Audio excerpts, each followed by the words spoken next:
آگے اللہ تبارک و تعالیٰ نے اگلی آیات میں دو مثالیں بیان فرمائی ہیں۔ یاد رکھیں کہ جو منافقین زمانہ نبوی میں تھے،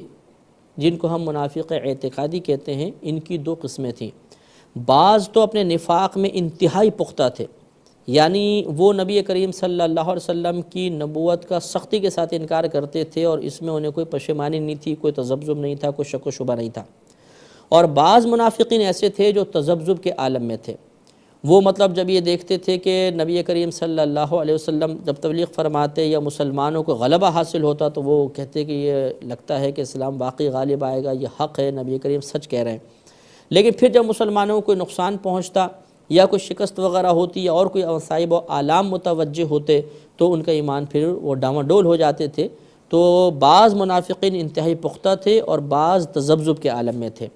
تو اللہ نے جو دو مثالیں بیان فرمائی، پہلی مثال ان منافقین کے لیے ہے جو اپنے عقائد میں پختہ تھے، اور دوسری مثال ان منافقین کے بارے میں ہے کہ جو تذبذب کے عالم میں تھے۔ لہٰذا اللہ تبارک و تعالیٰ نے پہلے ہی بیان فرمایا کہ مثلہم کمثل الذی استوقد نارا، ان کی مثال اس شخص کی مثل ہے کہ جس نے آگ کو روشن کیا، فلما اضاءت ما حولہ،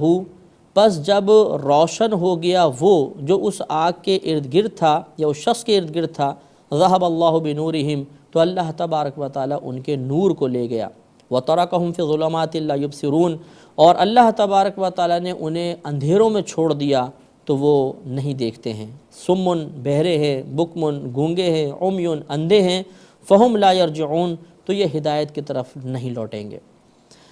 تو اللہ تبارک و تعالیٰ نے ان کی مثال یہ بیان فرمائی کہ جیسے ایک شخص ہے وہ آگ روشن کرے، جب ارد گرد بالکل روشن ہو جائے تو اچانک پھر وہ نور غائب ہو جائے اور وہ اندھیرے میں کھڑا رہ جائے۔ تو ان کے ساتھ بھی ایسا ہوا کہ نبی کریم صلی اللہ علیہ وسلم کو انہوں نے دیکھا، نزول قرآن ہو رہا تھا، کلمہ پڑھنے کی سعادت حاصل ہوئی، تو گویا کہ ایک آگ روشن ہوئی جس کی روشنی سے ہر طرف نمایاں طور پہ چیز نظر آ رہی تھی، لیکن پھر ان کی بدبختی ان پر غالب آئی اور یہ نور ایمان ان سے چھن گیا اور یہ کافر ہو گئے۔ تو گویا اللہ تعالیٰ نے ان کے ایمان کے، جیسے یہاں پہ بیان فرمایا کہ اللہ نے ان کے نور کو لے گیا اور انہیں اندھیروں میں چھوڑ دیا، تو یہ گمراہی کے اندھیرے میں مبتلا ہو گئے۔ اور پھر اللہ نے ارشاد فرمایا سمون، یہ بہرے ہیں یعنی حق سننے سے بہرے ہیں، بکمن یہ گونگے ہیں یعنی حق کہنے سے یہ گونگے ہیں، عمیون اندھے ہیں یعنی حق کو یہ نہیں دیکھ سکتے ہیں، فہم لا یرجعون، تو اب ایسے ان کا دل پختہ ہو چکا ہے نفاق پر کہ یہ کبھی نہیں لوٹیں گے۔ اس کے بعد دوسری مثال جو ہے ان منافقین کے بارے میں تھی کہ جو منافق تذبذب کے عالم میں تھے۔ پہلے کہ یہاں پہ ایک مسئلہ یاد رکھیے کہ یہ مفسرین نے یہاں بیان فرمایا کہ نبی کریم صلی اللہ علیہ وسلم کے زمانے مبارکہ میں دو ایسے منافق تھے جو اسی طرح تذبذب کے عالم میں تھے۔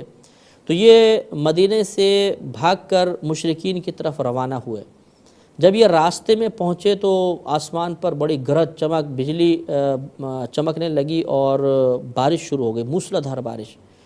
تو یہ اس سے ڈر گئے، گھبرا گئے، دل میں خوف پیدا ہوا۔ جب بجلی چمکتی تو ان کو کچھ اجالا نظر آتا تو یہ چلنے لگ جاتے تھے، پھر جب وہ ایک دم بجلی بند ہوتی تھی، اندھیرا کھپ ہو جاتا تھا تو یہ ٹھہر جاتے تھے، اور یہ اس کڑک کے خوف کی وجہ سے کہیں بجلی ہم پر نازل نہ ہو جائے اور آسمان گرج رہا تھا تو اپنے کانوں میں انگلیاں ڈالتے تھے۔ یہ ایک واقعہ ہوا تھا۔ پھر جب انہوں نے بہت زیادہ گرج چمک ہوئی تو آپس میں یہ مشورہ کیا کہ لگتا یہ ہے کہ نبی کریم صلی اللہ علیہ وسلم حق ہیں، ایسا دل میں خوف پیدا ہوا، تو اگر اللہ تعالیٰ نے ہمیں بچا لیا تو صبح ہم واپس جا کر ضرور کامل ایمان لے آئیں گے۔ تو پھر یہ رات میں بچ گئے اور صبح فوراً نبی کریم صلی اللہ علیہ وسلم کی بارگاہ میں حاضر ہوئے اور اسلام حقیقتاً قبول کر لیا اور مسلمان ہو گئے۔ تو ان کی یہ مثال اللہ تبارک و تعالیٰ نے بیان فرمائی، اور جو تذبذب کے عالم میں منافقین تھے انہیں ان کے ساتھ مشابہ قرار دیا، کیونکہ جس طریقے سے یہ دو چلے تھے،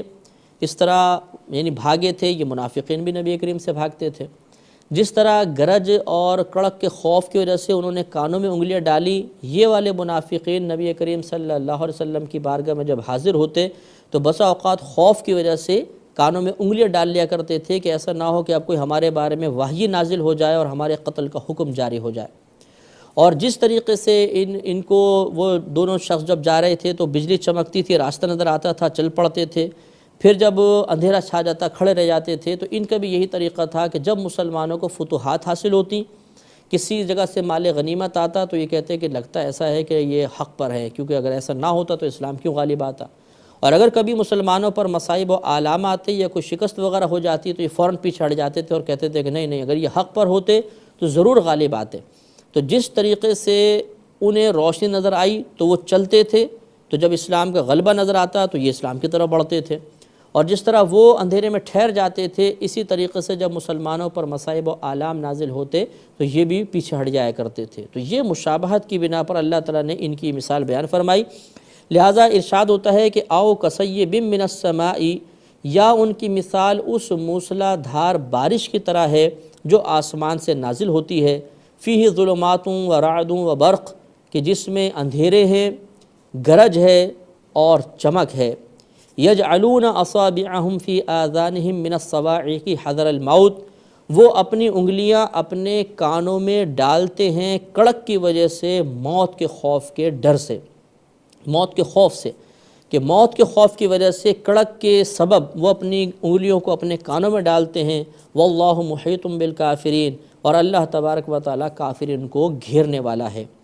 یکاد البرق یخطف ابصارہم، قریب ہے کہ یہ بجلی ان کی آنکھوں کو اچک لے،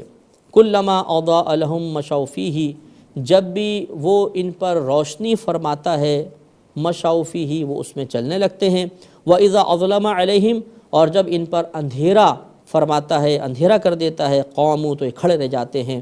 ولو شاء اللہ، اور اگر اللہ تبارک و تعالیٰ چاہتا، لذہب بسمعہم وابصارہم، تو ان کی سماعت اور ان کی آنکھوں کو لے جاتا۔ ان اللہ علی کل شیء قدیر، بے شک اللہ تعالیٰ ہر چاہت پر قادر ہے، ہر شے پر قادر ہے۔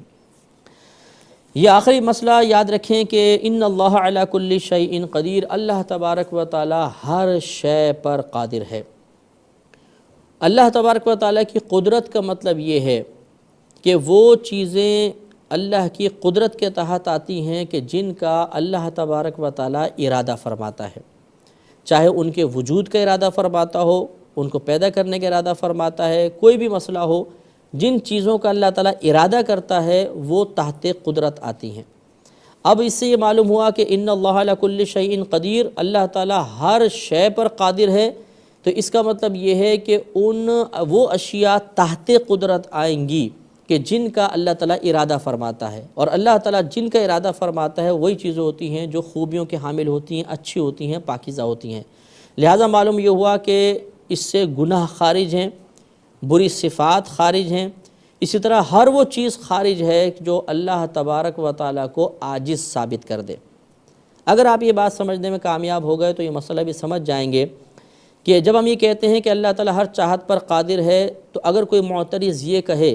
کہ اس کا مطلب یہ ہوا کہ معاذ اللہ اللہ تعالیٰ جھوٹ پر بھی قادر ہوگا، کیونکہ ان اللہ علی کل شیء قدیر، اگر اللہ تبارک و تعالیٰ کو آپ جھوٹ پر قادر نہ مانیں تو اللہ تعالیٰ کی قدرت ناقص رہ جائے گی۔ تو یہ اس کے ذہن میں خیال اسی لیے پیدا ہوگا کہ اس نے قدرت کا صحیح معنی ہی نہیں سمجھا۔ قدرت کے تحت تو وہ شے آتی ہے جس کا اللہ تعالیٰ ارادہ فرماتا ہے، اور اللہ تعالیٰ ہمیشہ اچھی اشیاء کا ارادہ فرماتا ہے، لہٰذا اللہ تعالیٰ جھوٹ کا ارادہ ہی نہیں فرماتا، تو وہ تحت قدرت بھی نہیں ہے۔ اب جب یہ تحت قدرت نہیں آیا تو اللہ تعالیٰ کی قدرت کا ناقص ہونا لازم نہیں آئے گا۔ اسی طرح یہ اعتراض بھی ختم ہو جائے گا کہ کیا اللہ تبارک و تعالیٰ اتنا بڑا پتھر بنا سکتا ہے جسے وہ خود نہ اٹھا سکے؟ اگر کوئی کہے کہ ہاں بنا سکتا ہے تو اس سے اللہ تعالیٰ کا عاجز ہونا لازم آئے گا کہ اتنا بڑا پتھر پیدا ہو گیا کہ اللہ تعالیٰ خود نہیں اٹھا سکتا۔ اور اگر یہ کہا جائے کہ نہیں اللہ تعالیٰ نہیں بنا سکتا تو معاذ اللہ عز کی نسبت، نقص کی نسبت اس کی طرف آئے کہ دیکھیں وہ پتھر بنانے پر ہی قادر نہیں ہے۔ تو یہ اعتراض یا یہ سوال اس وقت بیدار ہوگا جب ہمیں قدرت کا صحیح مفہوم نہیں معلوم ہوگا۔ تو قدرت کے تحت تو وہ چیزیں آتی ہیں کہ جن کا اللہ تعالیٰ ارادہ فرماتا ہے، تو اللہ تعالیٰ ایسے امور کا ارادہ فرماتا ہی نہیں ہے جو تحت قدرت نہ آئے۔ لہذا ایسے کام کہ جو اللہ تعالیٰ کے عجز کو ثابت کریں، جیسے مثال کے طور پہ ایک دوسرا خدا بنا لینا، تو اللہ تعالیٰ اس کے ارادہ نہیں فرمائے گا۔ جب ارادہ نہیں فرمائے گا تو یہ ایک ایسا امر ہوا جو تحت قدرت نہیں ہے۔ جب یہ تحت قدرت نہیں ہے تو پھر اس آیت کے تحت بھی نہیں آئے گا۔ لہٰذا اگر اللہ تبارک و تعالیٰ یقیناً دوسرا خدا پیدا نہیں کرے گا، یقیناً اللہ تبارک و تعالیٰ ایسا پتھر نہیں بنائے گا، اس کا ارادہ نہیں فرمائے گا جسے وہ خود نہ اٹھا سکے، تو پھر اللہ تعالیٰ کی قدرت کا کوئی نقص ثابت نہیں ہوتا۔ یہ ان امور کا نقص ہے کہ وہ تحت قدرت نہ آ سکے، قدرت کا کوئی اس میں نقص موجود نہیں، کوئی عیب موجود نہیں کہ اللہ تعالیٰ کو ہم یہ کہیں کہ معاذ اللہ اگر ان پر قادر نہیں تو اس کی قدرت کا نقص آ جائے گا۔ لہٰذا ان وساوس کو ہمیں دور رکھنا چاہیے اور یہ سمجھنا چاہیے کہ اللہ تعالیٰ کے قادر ہونے کا مطلب یہ ہوتا ہے کہ جس چیز کا اللہ تعالیٰ ارادہ فرمائے وہ چیز اس کے تحت قدرت ہے اور اس پر ہم کہیں گے کہ اللہ تعالیٰ قادر ہے۔